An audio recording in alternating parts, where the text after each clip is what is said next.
Today we talk about how can you use AI creation on your Meitu app. We go to figure out the solution or know how you can do that on your app.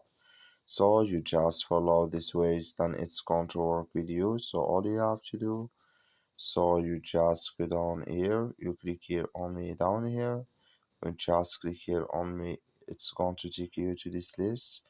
It's going to show for you like this. Then all you have to do now, so you just go down here, you keep going down here, or sorry, you just click here on EA creation here. When you just click on it, it's going to take you to this list.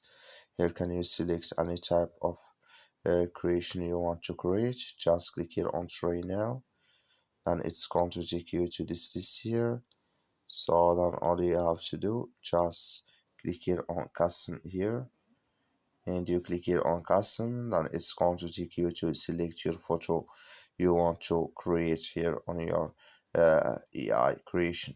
That's all you have to do. That's all. Thank you for watching. Don't forget to support us by liking and subscribe.